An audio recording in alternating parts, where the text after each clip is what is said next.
On April 26, 1986, one of the most terrifying disasters in human history took place. The Chernobyl disaster was not just an explosion. It was a story of fear, secrecy, human error, and an invisible death. At the time, the world was divided. The United States and the Soviet Union were locked in a massive power struggle. The Soviets wanted to appear technologically superior, and nuclear energy was one of their greatest weapons. The Chernobyl nuclear power plant in Ukraine was one of the Soviet Union's most important nuclear facilities, but no one knew that within a few hours, everything would change. On the night of April 26th, engineers were preparing to begin what seemed like a routine test on Reactor 4. The goal was simple. If the power completely failed, could the turbines keep the system running for a few extra minutes? Normally, it sounded harmless. But that night, everything went wrong. First, the reactor's power level dropped too low. The operators tried to raise it again.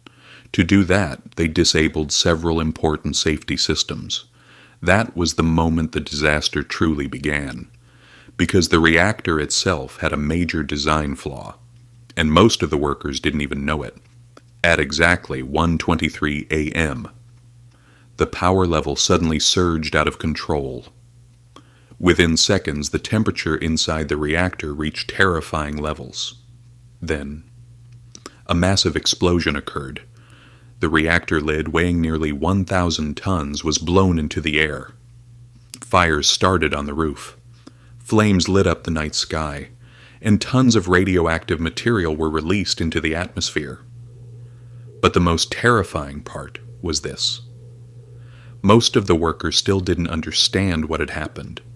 Because they believed a nuclear reactor could never explode, some even thought the reactor was still intact. In reality, the reactor core was completely exposed, and deadly radiation was pouring into the air. The terrifying thing about radiation is this: you cannot see it, you cannot smell it, you cannot touch it. But it slowly destroys your body from the inside. The first firefighters arrived wearing normal firefighting gear. Some of them even picked up glowing pieces of graphite with their bare hands. What they didn't know was that those fragments were intensely radioactive. As the hours passed, people began to feel sick. Nausea, dizziness, vomiting, severe skin burns. Many were suffering from acute radiation poisoning, and some of them died within days. The saddest part? They didn't even realize they were becoming heroes. The nearby city of Pripyat was considered a modern Soviet city. Nearly 50,000 people lived there. Parks, schools, an amusement park, apartment buildings. Everything looked normal. Even after the explosion, daily life continued. Children played outside, people went to work. No one knew that invisible radiation was spreading through the city, because the government was hiding the true scale of the disaster. But radiation levels kept rising rapidly.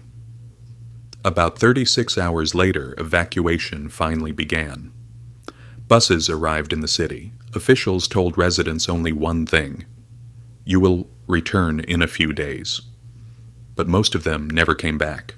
Pripyat never became normal again. Today, the city still stands completely abandoned. Empty schools, a rusted Ferris wheel, unfinished lives. It feels as if time stopped there. At first, the Soviet Union tried to hide the disaster from the world. But a few days later, something strange happened. Workers at a nuclear power plant in Sweden were found with radioactive contamination on their clothes. At first, officials thought the leak had come from Sweden itself. Then they discovered the radiation was coming from the Soviet Union. And slowly, the world learned the truth. The radioactive cloud from Chernobyl spread across Ukraine, Belarus, Russia, and much of Europe. Millions of people were exposed without even realizing it. After the disaster, hundreds of thousands of people were sent into the area. They became known as the liquidators. Their jobs were incredibly dangerous, removing radioactive debris from rooftops, stopping the fires, sealing off the area. Even robots failed because of the extreme radiation. So humans had to do the work instead. Some workers were allowed on the roof for only 40 to 50 seconds, because staying even a few minutes longer could be fatal. But they kept going anyway, and many later suffered severe health problems for the rest of their lives.